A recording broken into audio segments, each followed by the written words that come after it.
એકમ 17 તમે કેટલું વજન ઊંચકી શકો છો? હલકું અને ભારે. અહીં એક વાર્તા આપેલી છે. તેના પરથી તમે હલકું અને ભારે એટલે શું તે સમજી શકશો. સંદેશ પાસે એક ગધેડો છે. તે તેની પીઠ પર મીઠાથી પૂરેપૂરો ભરેલો કોથળો ઉપાડે છે. ગધેડો મીઠાને પીઠ પર મૂકી બજાર તરફ જઈ રહ્યો છે. બજાર જવાના રસ્તામાં તેને એક નદી પસાર કરવી પડે છે. એક દિવસ નદી પસાર કરતી વખતે ગધેડો લપસી ગયો અને તે નદીમાં પડ્યો. જ્યારે તે ઊભો થયો ત્યારે પીઠ પરનો કોથળો ખૂબ હલકો લાગ્યો. પાણી કોથળામાં પડતાં મીઠું પાણીમાં ઓગળી ગયું, તેથી વજન હલકું થઈ ગયું. ગધેડો તો બહુ રાજી થઈ ગયો. 2-3 દિવસના અનુભવ પરથી તેને એક યુક્તિ સૂઝી. બીજા દિવસે ચાલાક ગધેડાએ નદી પસાર કરતી વખતે ડૂબકી મારવાનું નક્કી કર્યું. આ વખતે સંદેશ ગધેડાની યુક્તિ સમજી ગયો હતો. સંદેશે વિચાર્યું કે મારે તેને પાઠ ભણાવવો પડશે. બીજા દિવસે સંદેશે કોથળામાં મીઠાની જગ્યાએ ગરમ કપડાં ભર્યા. હવે જ્યારે ગધેડો નદીમાં ડૂબકી મારશે ત્યારે ગરમ કપડાં પલળી જશે અને કપડાં પલળતાં તેનું વજન વધી જશે, કારણ કે કપડાં પાણીમાં પલળતા પાણીને શોષી લે છે. આ વાર્તા પરથી કેટલાક પ્રશ્નોના જવાબ આપો. એવી વસ્તુઓના નામ આપો કે જે પાણીમાં ઓગાળી શકાય છે. ગરમ કપડાને બદલે બોરીમાં ખાંડ ભરીએ તો શું થાય? રાજુને ચીચવાની સવારી કરવી છે. રાજુને ચીચવાની સવારી કરવા મિત્રની જરૂર છે. રાજુની મદદ કરવા રાની આવે છે. પણ હજુ પણ રાજુ ચીચવાની સવારી કરી શકતો નથી, કારણ કે રાજુનું વજન રાનીના વજન કરતાં વધુ છે. એટલે કે રાજુ રાની કરતાં ભારે છે. હવે અસલમ તેની મદદ કરવા આવે છે. આપેલ ચિત્રને ધ્યાનથી જુઓ. શું તમે કહી શકશો કે ચીચવો કેમ બીજી તરફ નમ્યો? હા, કારણ કે રાજુ એ રાની અને અસલમના વજન કરતાં હલકો છે. હવે રાજુને એક યુક્તિ સૂઝી. હું મારું દફતર મારી સાથે રાખીશ. ચીચવામાં એક તરફ રાજુ અને તેનું દફતર અને બીજી તરફ અસલમ અને રાની એવી રીતે બેસીને ચીચવાની સવારી કરે છે, જેથી તેમને સવારી કરવાની મજા આવે છે, કારણ કે આમ કરવાથી ચીચવાનું સંતુલન જળવાઈ રહે છે. ભારે અથવા હલકું. ઉદાહરણ: અહીં આપેલી 2 વસ્તુઓમાંથી કઈ વસ્તુ તરફ ચીચવો નીચે જશે? એક તરફ તરબૂચ અને બીજી તરફ નારંગી મૂકેલી છે. આથી તરબૂચ તરફ ચીચવો નીચે જશે. ઉદાહરણ: વધારે ભારે વસ્તુને ચીચવા પર યોગ્ય સ્થાને દર્શાવો. 1.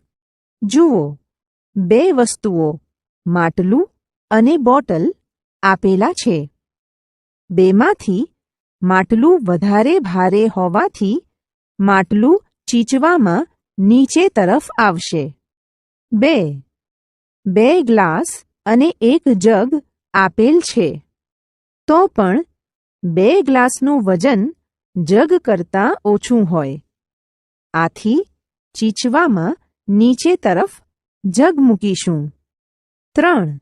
એક ટમ્બલર અને ડોલ આપેલ છે. દેખીતી રીતે જ ખ્યાલ આવે કે ડોલ ચીચવામાં નીચે તરફ આવશે. 4. ટેનિસ દડો અને ફૂટબોલ આપેલ છે.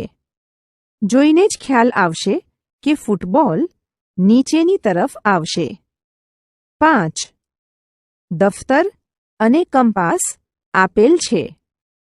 જોઈને ખ્યાલ આવે કે દફતર નીચે તરફ આવશે. બંને વસ્તુઓમાં બિસ્કિટના 2 પેકેટ આપેલ છે. આમ જોઈ શકાય કે બંનેના વજન સમાન હોય. આથી ત્રાજવામાં બંને બાજુ સમતોલ રહેશે. છોટું વાંદરો અને ગાજર. અહીં ચીકી અને મીકી એમ 2 સસલા છે. તેમણે એક થેલો જોયો. તેમાં ગાજર હતા. હવે ચીકી અને મીકી ઝઘડવા લાગ્યા. ચીકી કહે, હું મોટા ગાજર લઈશ. મીકી કહે, ના, હું મોટો છું, તેથી હું મોટા ગાજર લઈશ. બંનેને ઝઘડતા જોઈ છોટું વાંદરો તેમની મદદ કરવા આવ્યો. ચીકી અને મીકીએ છોટું વાંદરાને કહ્યું કે અમે બંને આ ગાજરના સરખા ભાગ પાડવા ઈચ્છીએ છીએ, પરંતુ કેટલાક ગાજર મોટા છે અને કેટલાક નાના. તો અમે શું કરીએ? છોટું વાંદરાએ કહ્યું કે હું તમને મદદ કરું. તો બંનેએ હા પાડી અને છોટું વાંદરો તેમને મદદ કરવા કશુંક લાવ્યો. શું તમને ખબર છે તે શું લાવ્યો હશે? તે ત્રાજવું લાવ્યો હશે. સિમરન કેટલું ઊંચકી શકશે? સિમરનના પિતાજીને તેમના ઘરના સ્ટોર રૂમમાંથી કેટલીક વસ્તુઓ રસોડામાં મૂકવી છે. સિમરન તેના પિતાજીને મદદ કરવા ઈચ્છે છે. ચાલો તો અનુમાન કરીને આપેલા પ્રશ્નોના ઉકેલ શોધીએ. સિમરન કયો થેલો ઊંચકી શકશે તેનું અનુમાન કરો. સિમરન 1 કિલોગ્રામ મીઠું, 2 કિલોગ્રામ ખાંડ, 2 કિલોગ્રામ દાળ, 1 કિલોગ્રામ ઘી, 2 કિલોગ્રામ તેલ આ પ્રમાણેની પ્રમાણમાં હલકી વસ્તુઓ ઊંચકી શકશે. કોણ શું ઊંચકી શકશે તેનું અનુમાન કરો. અ. તેના પિતાજી ડ્રમ ઊંચકી શકશે. બ. તેની માતા 5 કિલોગ્રામ લોટ, 5 કિલોગ્રામ ચોખા ઊંચકી શકશે. ક. તેની નાની બહેન 1 કિલોગ્રામ મીઠું, 1 કિલોગ્રામ ઘી ઊંચકી શકશે. શું સિમરન કોઈ પણ 2 થેલા એકસાથે ઊંચકી શકશે? જો હા, તો કયા કયા?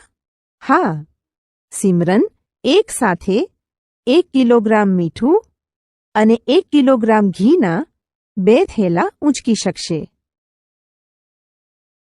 ઉદાહરણ: આપેલા પ્રાણી અથવા પક્ષીના ચિત્રને તે ઊંચકી શકે તેવા વજનના ચિત્ર સાથે યોગ્ય રીતે જોડો. ઉકેલ: ચકલી પાંદડું ઊંચકી શકે. આથી ચકલીને પાંદડા સાથે જોડીશું. હાથી લાકડા ઊંચકી શકે. આથી હાથીને લાકડા સાથે જોડીશું. ગધેડો ખાંડનો કોથળો ઊંચકી શકે. આથી તેને ખાંડના કોથળા સાથે જોડીશું. કૂતરું દડો ઊંચકી શકે. આથી તેને દડા સાથે જોડીશું. કીડી તેના કરતાં ભારે ખાંડનો દાણો ઊંચકી શકે છે. આથી તેને ખાંડ સાથે જોડીશું.